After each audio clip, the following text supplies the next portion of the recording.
Okay. Good. Can you tell me more? More? Yeah. No. You can see from here. Oh, you can see Very good. yourself? Thank Okay, you, that's thank you, it. thank you. You can see I'm yourself? fine. Yeah, Yeah, see she thank can you so see. much. How are you? Nice to meet you. Okay. We're doing the Jewish home, okay? And we speak about kids' education, but first with some harmony between the parents, and then we're going to get to children's education. Adam HaRishon, first human being, was created by Hashem himself. When God creates something, usually it's perfect. Perfection, because it was created by God, right? It says that Adam HaRishon was created Zachar u'Nekeva Bera'am, male and female together. Okay? Then Hashem split Adam and Chava. He made some kind of operation on the man, okay, and split male and female. The question is why? Why to create both of them together as one unit and then separate them? It says, "Lo tov heyot adam levado." It's not good that the human being is on himself, by himself, the man. So what, did Hashem make something perfect? Did he regret on the creation that he did? What exactly is going on? So they say no. When Hashem creates something, it's usually something that's perfect and doesn't show on any defects. But to explain it, let's explain it through some kind of a mashal, allegory. There was this man that was inherited by his parents a very, very expensive diamond. Now this diamond cost a lot, and besides this, it's very important for him because it has a very strong value, or you cannot find such a thing. It was belonging to his grandparents and great-grandparents, whatever. So he was carrying it along everywhere he goes. He cherished it very much. It was very important to him. And then one day he lost it. He felt so bad about himself. He felt aggravated and upset, and he was trying to search for it and look for it for month and month and month. He was looking for it, didn't find it. A year later, towards Pesach, he was cleaning his house. He was moving some boxes here and there, and he found his great diamond that he was looking for such a long time. He was so happy. He was so excited. Well, the whole month he was just smiling, because this thing that he lost, he saw it back. He got it back. Okay.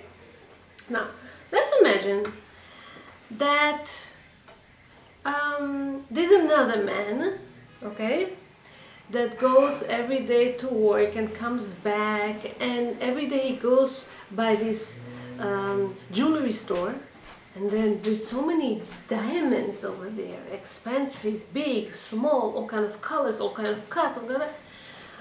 But does it make anything to this man when he sees these diamonds? No. Why? It doesn't belong to him. These diamonds do not belong to him, so it's not so important for him. Okay, so it could be some kind of a jewelry to his wife or something, but because it wasn't part of him, okay, he's not looking for it. He's not so happy to have it or not to have it. He doesn't care. Hashem created purposely Adam and Chava together, in one unit, one entity, and then separated them. Why? Because now you're a half and you're a half. Now everyone is supposed to search for its other part that is missing. And this is what people do. Once they get to the age of marriage, he is restless. He's looking for his soulmate. She is restless. She wants to get married too. They don't understand why. But once they meet each other, they feel so good about one another because they found the missing, the half that's missing. Okay? Hashem did it purposely, so that the man would cherish his wife, so he would care for her, so he would appreciate her, want to be with her, want to cleave, to be together with her, same woman, okay, to the man.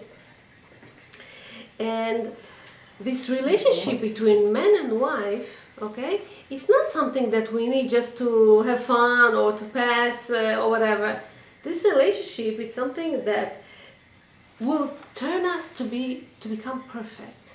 And this is our goal in life, to be perfect. So if we do it in the right way, we can grow from this. In Hebrew, to get married, we say nisuin. What is nisuin? To get married, marriage. What is nisuin? The Hebrew word of, what is the root of the word? No, not lisoa. No, something else. Nisuin is from to elevate, to rise. Okay?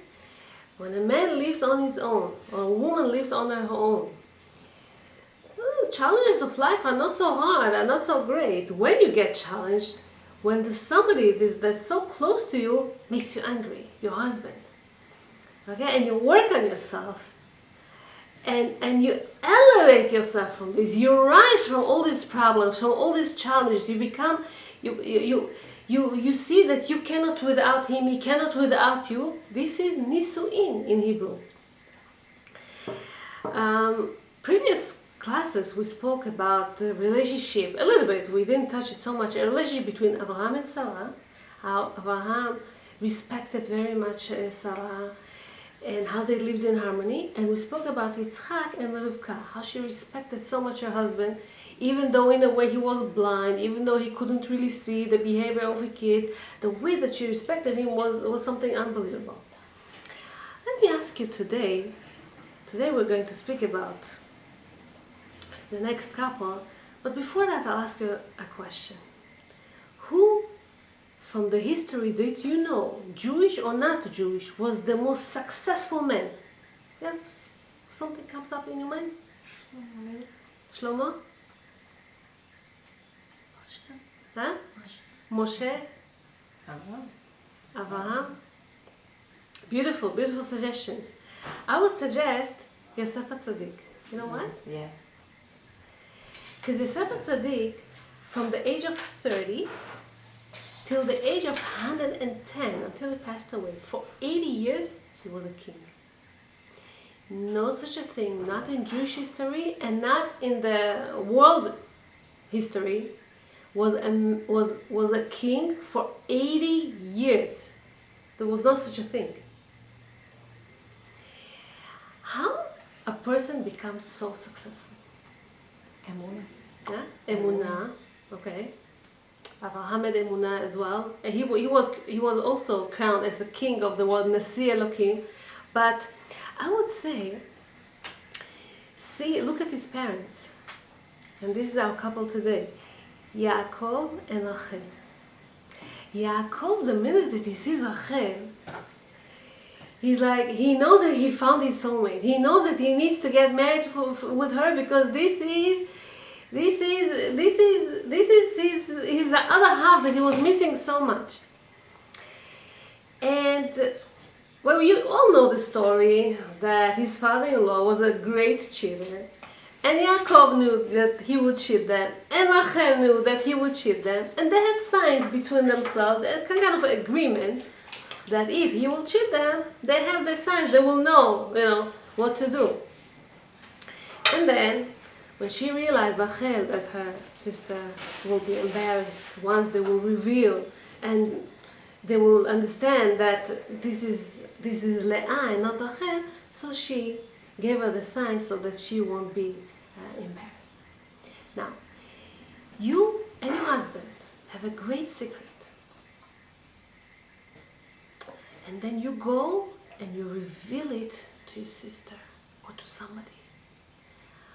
How suppose it's Yaakov Avinu to react to that? What is supposed to be his response?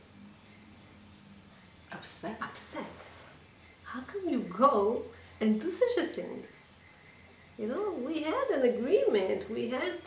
What about trust now? Can he trust her? from now on that she's going to keep a secret?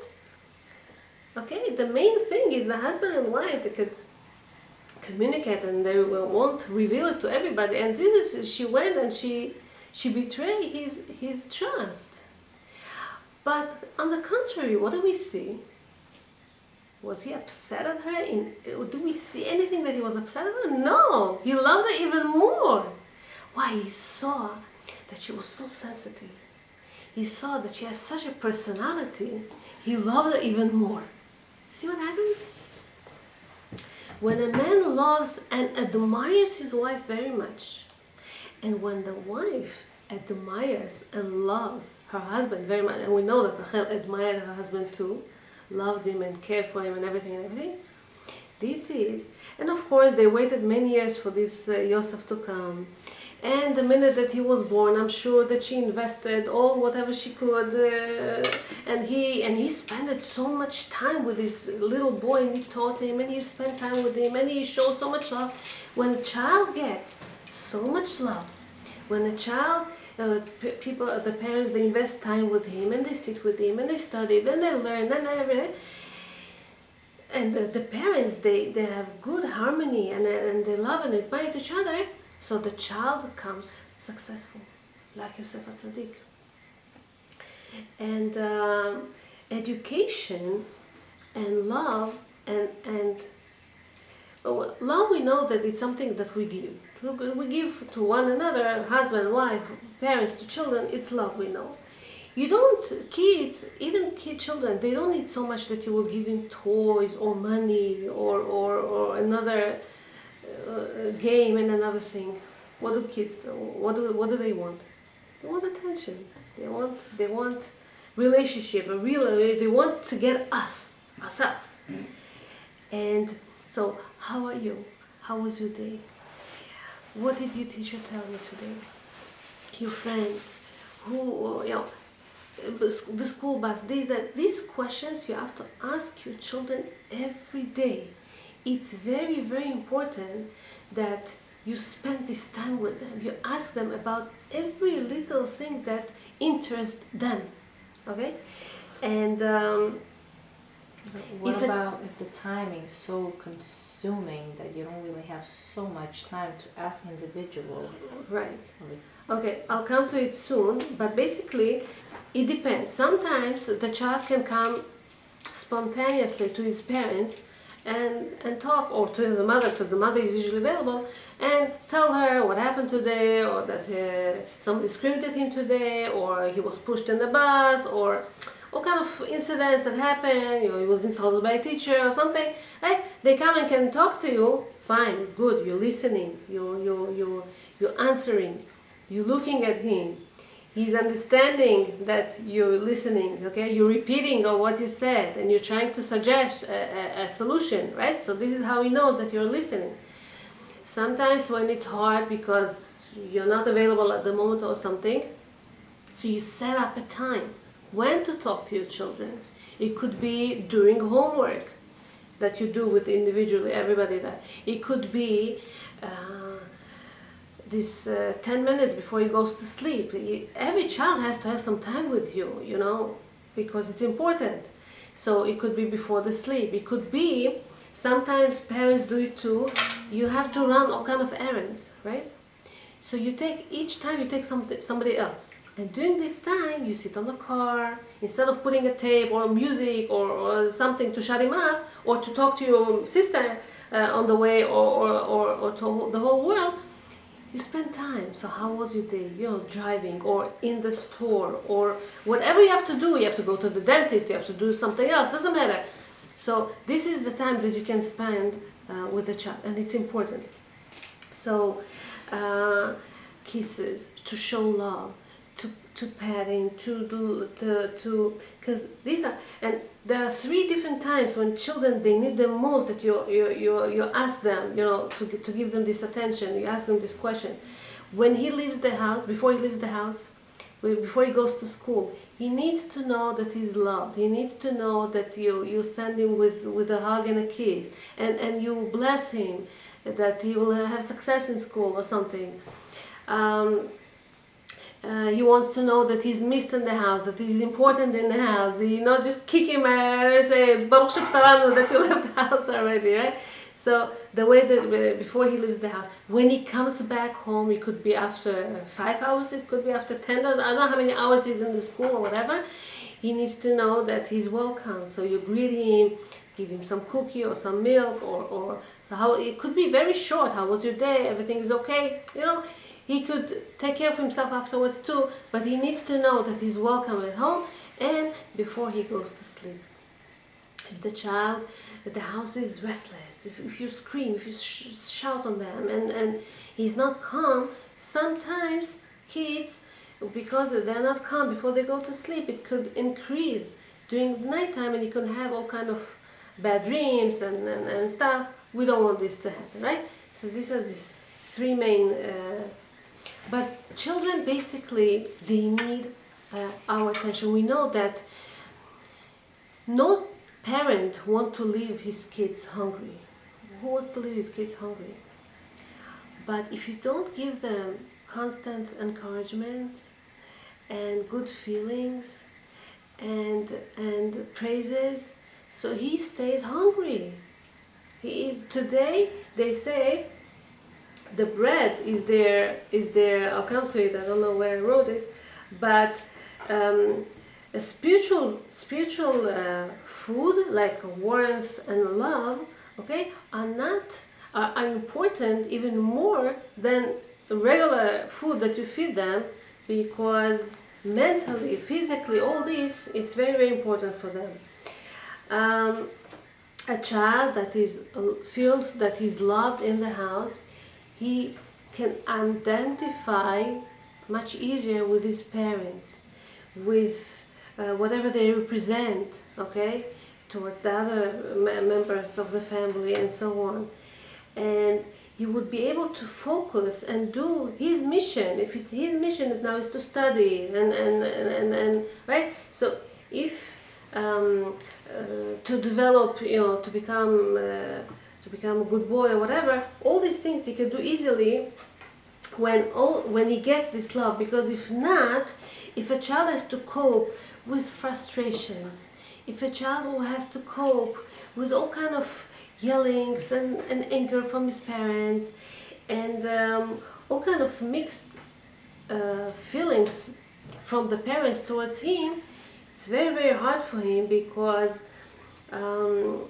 he concentrates too much on sometimes his depression and his anger and his rejection, okay, and his frustration and whatever, instead of really focusing on the things that he really has to do. And it takes him back instead of going forward. אמר רבי יוחנן, it says, טוב המלבין שיניים לחברו יותר ממשקהו חלב. It says in מסכת כתובות, when somebody smiles to his friend, smiles and he shows white teeth, it's more important than when he feeds him or lets him drink milk. We know that milk is very nutritious. It's good. It's healthy it's good for the bones. It's good for the calcium. It's good for this. It's good for that. And usually mothers, parents, they do give their children. They buy milk. There's always milk in the refrigerator. You try to make sure that the kids drink at least once a day, or at least 2 cups, or at least this, or at least that, because you know that it's healthy physically for their body. But to give it with a smile, or to smile, is even stronger, because mentally healthy children, okay, it's even stronger. It says in one of the books that Rabbi Miller said that when the value of a smile is greater, because it affects, on the good side, on all the glands of the body, and lets it benefit the utmost from all whatever the child eats. But basically, if it comes with a smile. Shlomo HaMelech also says, it says that this is a marpeh la'etzem.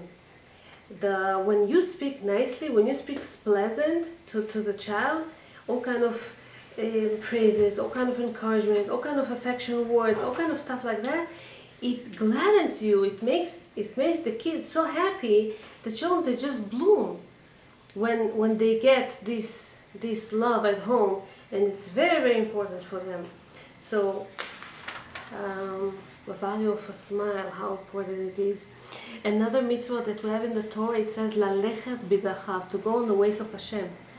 And one of the ways that we do it is when we enlighten, and when we shine, when we smile to people. It's so important. One of the brachot shel HaKohanim, the Kohanim, when they bless us, it says Ya'er Hashem panav elecha v'yichuneka. Hashem should shine, His face towards you, like shower you with good things and everything. And this is what we have to show our children too, because when the house is happy, it screams out to the children. So a contact eyes, before even talking, before even communication, contact eye, touch them, listen as we say to them, shake your head when you hear them, because it shows that you're listening, and it's so important. And when a child knows that he's loved, that he's cared by his parents, he recognizes his own value. He feels, his self-confidence rises. He feels so good about himself, and he can, he could do so much, his potential, than a child that doesn't get this feeling at home. So it's not easy to be a parent when not everything is so with smiles and you're so great and I love you and everything is good.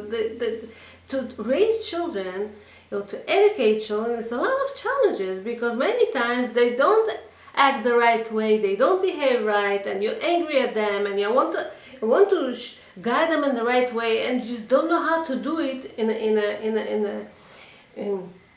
a pleasant way, in the right way, that you won't lose your own, anger and everything. But this is your role. This is your challenges. How to discipline them in the right way. Bezat Hashem, next time that we meet, we're going to learn discipline. How to discipline children. Today, meanwhile, we're talking about attention. We're talking about how to give them warmth and love, because it's so important. There was this, for example, let's say a scenario. A mother sits with the children are eating dinner, okay?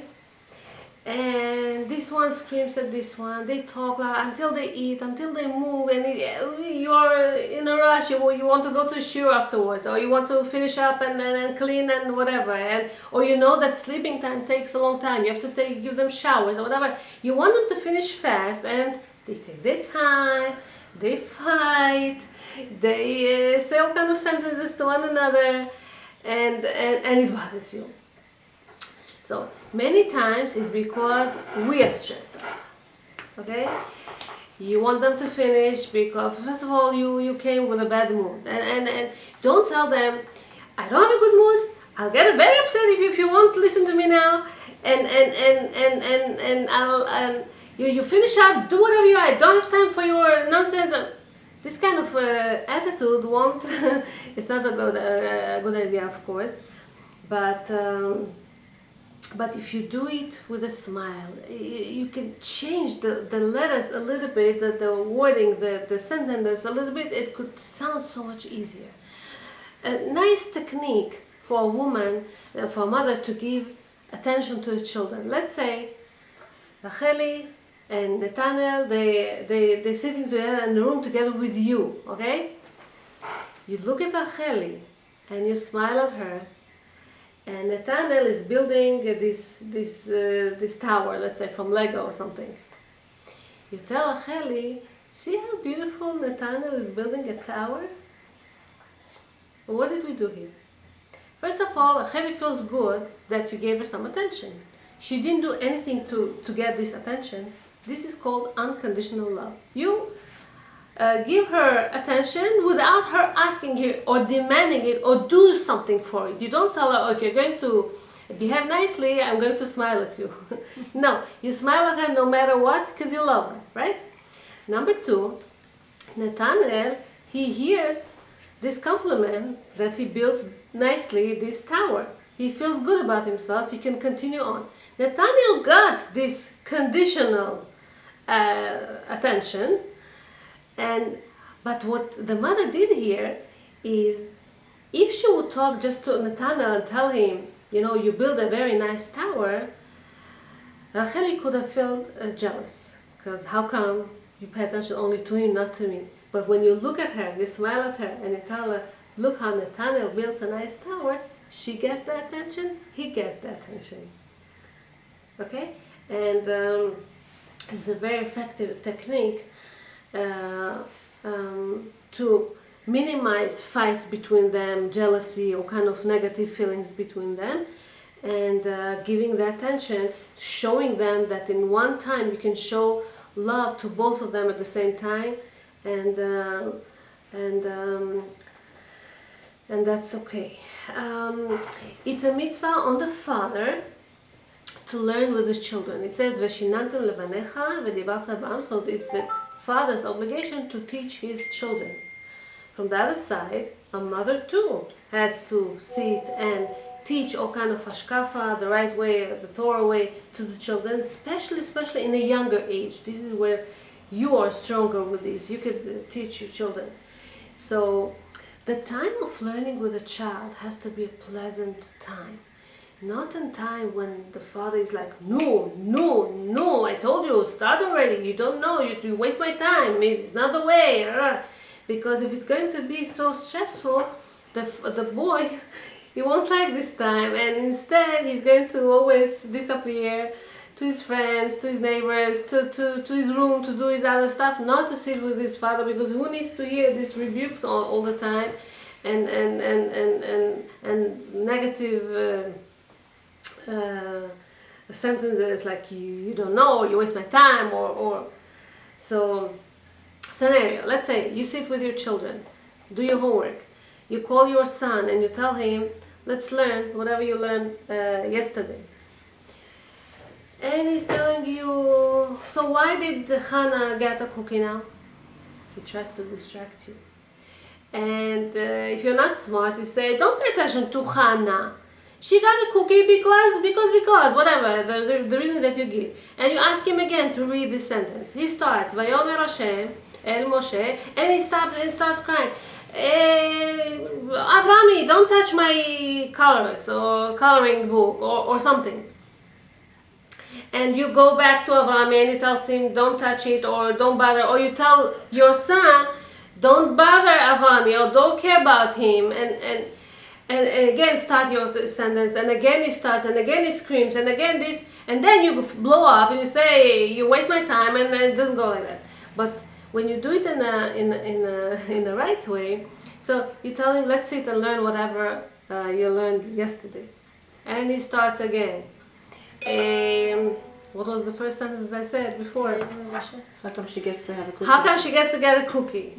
And you don't pay attention. You don't let this distraction bother you. You sit on top of him and you tell him, start to read it. I'm waiting. He starts, Vayomer Moshe, and he starts crying. Why did you touch my stuff? And you don't pay attention to Avrami or whoever it is over there. And it's right. Vayomer Moshe, continue please. You focus, you let him focus on this, whatever he's supposed to do. You don't let all this distraction bother him and stop him from learning. And every time he does, even the smallest of Vayomer Moshe, right, you did it right, it's good, continue on. You give him compliments, you give him praises that he did it the right way so that he could continue. I'll tell you, this listening to the child and to whatever he's asking you, it's so important, because many times when we don't listen, we miss so much. They want to tell us so much things and we miss it because we don't pay attention. If you're busy, and that's the problem of this world, we're busy with your iPhone, you're busy with so many groups now with WhatsApp that you just want to see what's the next sentence and what somebody posted or what's the picture or what somebody answered for that, and he's asking you something and you don't really pay attention, and he's frustrated and he's bothered and it really bothers him. Or you're on the computer, you're doing something, he's asking you something and you're like, yeah, and you don't really listen. It could be your husband, it could be, I don't know, and that's the problem. There was this a man, a religious man, that tells this story that one evening he went out with his son to for a walk. They always take one of his other kids for a little walk, and then they come to this kind of a park. They sit on a bench and they're talking. And then on the opposite bench came this teenager boy, around 17-year-old boy, sat next to them, looks at them, and when the father is talking with the son very calmly, this boy starts crying. This 17-year-old boy starts crying. The father and the son look at each other and don't understand, why is he crying? The father looks closely at him and he remembers that this is somebody that he knows. A while ago, one of his friends' children, but he went over the derech and he's not religious anymore. In fact, he became so violent that in his neighborhood, people are afraid of him. He does all kind of stuff with his friends. And so, as he's crying, he comes to him. He puts his hand on his shoulder and he tells him, "Something's wrong. Can I help you with something?" And this boy is crying even more. Now it's embarrassing because he's 17-year-old. And he tells him, you know something? He says some amazing, some strong sentence. He tells him, if my father would go out once with me, like you go out with your child here, or sit together, or put a hand on my shoulder, I will never act this way. I would never get out of the way and become so violent. See how strong it is when parents don't pay attention to children. Is it specifically the father? If let's say the mother, like you said, is home, and so she's showering the kids with so much, and then the father is so busy because, whatever, between different things. So is it enough for the mother to give all the attention? See, with children, there's no really rules. Sometimes it works out. It's enough that the mother is there. Sometimes it's the father. But it depends. It depends on the child himself. Depends on the role of his parents on this child. Depends how sensitive is this child. Here's a story, a true story, about a man that his mother was trying to give him compliments here and there. She was a very regular mother. But the father was so tough. He almost ruined his child. So tough he was. Father was a principal in a very good school. He didn't believe in average, either excellent or out of the school. There's a black and white person, no in the middle, this type of a person. And the boy, David, for him, was very average. So he didn't even consider, he didn't even look at the boy. And it bothered him. Every boy wants a recognition of his father. And so, okay, the mother was there, but the father, he really wanted the father to tell him once, you're great, you know something, you're smart, he never got it from his father, and it bothered him very much. So,